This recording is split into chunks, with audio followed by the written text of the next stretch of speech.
My grandpa was an unusual man. He was clearly well off, but no one ever knew exactly how. He lived modestly in a small house on a quarter-acre lot, drove a practical car, and kept his home simple without any obvious signs of wealth. If you passed by, you'd probably assume it belonged to some old man living out his final years on a fixed pension. And in some ways, you'd be right. Where his wealth became apparent was in his generosity. Grandpa loved giving. He always had the best Christmas presents, handed out the finest candy on Halloween, donated to charities, and took joy in making people happy.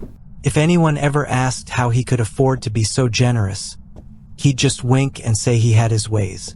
Not even my grandmother, who had been married to him for 50 years, knew where his money came from. So when he passed away, everyone wondered who would inherit his mysterious fortune. My cousins adored Grandpa, as most grandkids do, but he and I had always shared a special bond. My dad had walked out before I was even born, disappearing with nothing but a pack of cigarettes and a vague promise to return. Grandma and Grandpa stepped in to help my mom raise me while she worked. I have countless fond memories of sitting beside him, watching TV, going on long walks around the neighborhood, and getting ice cream from the little shop on the corner. He always told me to appreciate the small things in life because sometimes the tiniest detail could change everything. "Take this," he'd say, showing me the door knocker he always carried in his pocket. I found this when I was just a kid, rummaging through a junkyard looking for bottles to sell. It became my lucky charm, and it changed my life forever. That door knocker was unlike anything I had ever seen. It was made of brass, shaped like a delicate hand holding an apple, and crafted with incredible detail. Each finger had carefully carved nails. The apple had a stem and leaves, and even the knuckles bore realistic wrinkles. As a child, I found it hard to believe Grandpa had simply pulled it out of a landfill, but he carried it everywhere, and I suppose in his mind it truly brought him luck. The funeral was beautiful, filled with people who had nothing but kind words to say about Grandpa. After the service, my 3 cousins and I were called to the lawyer's office for the reading of his will. True to his nature, Grandpa had been just as generous in death as he was in life. My cousins each received a trust fund, payable when they turned 30, along with a small monthly allowance. I, however, did not receive a trust. Instead, Grandpa left me his house, a gift I was grateful for. My mom had recently remarried, and although I liked Mike, it felt a little strange to be an adult still living in the home where she was trying to start a new chapter. Grandpa's house was the perfect solution. It was close to my college, making it an ideal place to live while I focused on my studies. But just as I was about to leave, the lawyer handed me something else. "Your grandfather was very clear that this should go to you," he said, placing the brass door knocker in my hands. I thanked him, thinking I might mount it somewhere in the house as a small tribute to Grandpa. It felt fitting to create a little memorial space for him. After all, he had cherished the knocker, carrying it with him for as long as I could remember. That same day, I packed up my things, said goodbye to my mom and stepdad, and moved into the house that was now mine. Over the next few days, I made the place feel more like home. I mounted my flat-screen TV on the wall, rearranged Grandpa's old chair, filled the bookshelves with my own collection, and donated his clothes and a few other items to one of his favorite charities. I knew he would have liked the thought of his belongings helping people in need. The staff at the charity recognized his name immediately and offered their condolences, having read about his passing in the paper. Grandpa had been a familiar face to them. He often bought things from their store but donated just as much in return. By Friday, for days after the funeral, I finally remembered the knocker sitting on the kitchen counter. I had planned to mount it somewhere to create that small memorial for him, and now seemed as good a time as any. I carefully hung the knocker in the living room, positioning it above a small shelf where I placed candles, a framed photo of Grandpa, and a few of his cherished possessions. His old leather wallet, a pocket watch he always wore, a tin of Altoids, and some more pictures of him. The door knocker was the centerpiece. When I stepped back to admire the display, I felt a sense of satisfaction. Grandpa would have liked it. That night was the first time I heard the knocking.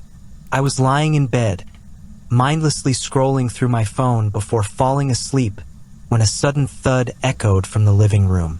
Pausing, I took out my earbud and listened, trying to figure out if something had fallen or if someone was actually knocking. But after a few seconds of silence, I shrugged it off, assuming it was just my imagination. I was about to put my earbud back in when I heard it again. 3 heavy knocks, then silence. I sat up, frowning. Who the hell would be knocking at this hour? I got out of bed and walked to the front door, peering through the peephole. Nothing. Still, just to be sure. I opened the door and glanced outside. The porch was empty, the street quiet. Grandpa never had any bushes or fences where someone could hide, and whoever had knocked would have had to vanish in seconds, like some kind of magician. I shut the door, convinced it was just some prank, and started back toward my room. Then it happened again. 3 knocks, then silence. I froze, my eyes flicking toward the front door. But this time I knew. It hadn't come from outside. The sound had come from the living room. A chill crept up my spine as I turned, scanning the room. Maybe it was coming from a window, or a bird tapping against the eaves. But nothing seemed out of place. The house was completely still. Deciding I was too tired to deal with this, I shook my head and went back to bed. Whatever it was, I'd figure it out later. But that night wasn't the last time I heard it. Over the weekend, the knocking continued, always the same pattern. 1, 2, or 3 knocks, followed by a 10-second pause, then the exact same number of knocks again. I searched for an explanation, but nothing made sense. Was it the pipes? By Monday, the mystery was driving me insane. Then I finally caught it in the act. While cleaning out one of Grandpa's desk drawers, I found an old wedding photo of him and Grandma. It must have been tucked away for years, maybe because looking at it hurt too much. I decided to add it to the memorial shelf I had made in the living room, placing it beside a framed picture of Grandpa receiving an award for his charity work. And that's when it happened. The brass door knocker I had mounted on the wall suddenly rattled and thumped. I jumped back, my heart pounding. The knocker shook again. Thump, thump, thump. Then a 10-second pause. And again thump, thump, thump. I hesitated before stepping closer, reaching for it. Taking it off the wall, I turned it over in my hands, searching for some kind of mechanism, a motor, anything that could explain this. But it was just a solid piece of brass. Perfectly ordinary object. The knocking happened 2 more times that day, and by the 3rd, I needed answers. I started digging through Grandpa's things, pulling open drawers and flipping through notebooks, desperate for any clue. And that's when I found the letter. It was tucked inside an old ledger book, addressed to me, and strangely, it wasn't even sealed. That was odd. Grandpa had always been meticulous about sealing his letters. I unfolded the single sheet of notebook paper, my eyes immediately recognizing his cramped handwriting. I hope you're settling into the house well, and I hope you found this letter at the right time. I thought about leaving it with Wilson to give to you, but I decided it would be better for you to come across it naturally. Also, I wanted to make sure you got the knocker, and if Wilson had read this letter, well, he might have been tempted to keep it. He's a good man, an honest one, but greed does strange things to people. By now, you've probably noticed that the door knocker taps on its own sometimes. I swear to you, what I'm about to tell you is the truth, though I doubt you'll believe it at first. The door knocker opens doors to other places. If you mount it on a door and wait for the knocks, when you open the door, it will take you somewhere else. There are only 3 places it can lead to, but they've been invaluable to me and our family. Listen carefully, One knock, this opens the door to the treasury. A room overflowing with gold, gems, and coins stacked to the ceiling. If there's something guarding it, it's never paid me any mind, but I've always been careful not to take too much. Two knocks, this leads to the library. An endless maze of bookshelves filled with knowledge. You can spend hours, days, even inside, and not a single second will pass in the real world. I have read things there that history forgot, and things that haven't happened yet. My hands trembled as I held the letter. This was insane, impossible, and yet, the knocker had been tapping on its own. 3 knocks open onto the void, a darkness I never dared to step into. Anything you put inside will be gone. Forever. There is no ground, no walls, just endless blackness. You must not walk in. I hate to admit it, but I used it as a dumping ground for years. Trash, old furniture, anything I wanted to disappear. But the worst thing I ever put inside was your dog. The one I told you ran away when you were little. I'm sorry. He died suddenly, just lay down and didn't wake up. You were napping, and I didn't want you to see him like that, so I placed him in the void before you woke up. You were so young that I didn't think you'd mourn him for long. But I still regret it. The knocking isn't random, but it's not entirely predictable either. 3 knocks usually come in the evening or early afternoon. 1 knock is often in the morning. 2 knocks appear whenever they please. One more thing, never let the door close behind you. I once got trapped in the library for what felt like years, and I was lucky that your uncle stumbled upon the door and opened it. Time doesn't work the same in these places. You can spend hours inside, and when you step out, no time has passed at all. But if you get hurt inside, it's real. Be careful. You and I have always been close, and I know you and your cousins have spent years speculating about my mysterious fortune. The knocker is yours now. Do with it what you will. But remember, money brings trouble. That's why I kept it a secret. Good luck. I love you, kiddo. I read the letter over and over, trying to make sense of it. This had to be the ramblings of an old man losing his grip on reality. Grandpa had always been sharp, never a sign of mental decline. But this? A magic door knocker? Secret rooms full of gold? A bottomless void? It sounded like pure fantasy. And yet, the knocker had moved on its own. There was only one way to know for sure. I pulled the brass knocker off the wall and attached it to the hall closet door. It looked ridiculous. A door knocker on a closet with nothing but a couple of coats and some board games inside. But if Grandpa wasn't crazy, then I had to see it for myself. I waited. Hours passed. Just as I was about to give up and go to bed, it happened. 2 knocks. Loud, evenly spaced, coming directly from the closet. My pulse skyrocketed. I had 10 seconds. I practically lunged for the door handle and yanked it open, expecting to see my ordinary, everyday closet. I expected to find nothing, but instead, I stood at the entrance of a vast library. I could barely breathe. It stretched endlessly, its towering bookshelves reaching far beyond the ceiling of my house. Sunlight streamed through impossibly tall windows, casting golden light onto floors polished smooth with age. Rolling ladders lined the shelves, waiting to be climbed. A grand staircase spiraled up into even more levels beyond the first floor. I had just opened a door into another world. My mind raced. I could learn anything here. Everything. But then Grandpa's warning echoed in my head. Don't let the door close. I spotted a side table and shoved it into the doorway as a doorstop before stepping inside. I wandered the aisles for hours. I ran my fingers along the spines of books on history, languages, philosophy, things I'd never even heard of. There was a whole section on architecture, my major, and books that seemed impossible to exist. Ancient blueprints, lost techniques, entire styles that had vanished from history. This was like the Library of Alexandria, the forbidden tomes of wizards, and the archives of a lost civilization all wrapped into one. I could have stayed forever, but after a few hours, exhaustion crept in.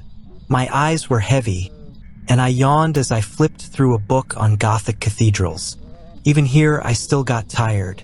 I knew I'd come back, but for now, I had seen enough.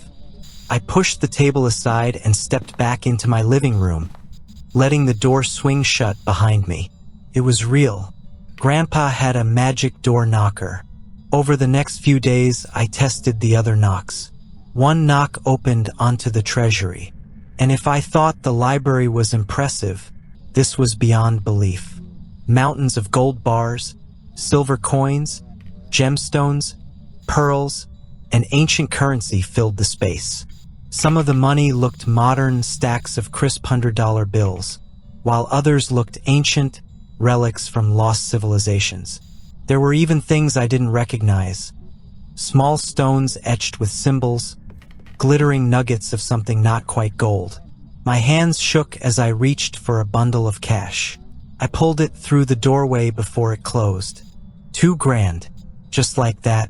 I tucked the money away and went to class as if nothing had happened. But my mind was reeling. It was all real.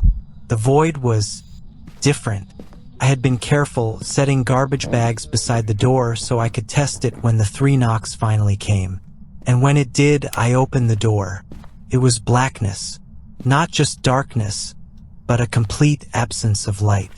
It reminded me of looking up at the night sky, except there were no stars, no depth, no sound, no air.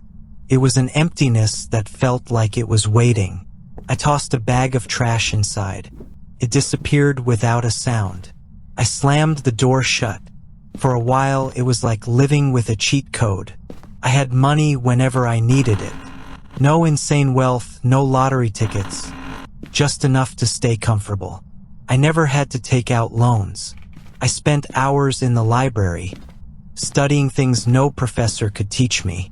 I could take books out if I wanted, and anything I left on a work table would return to its proper place when I left.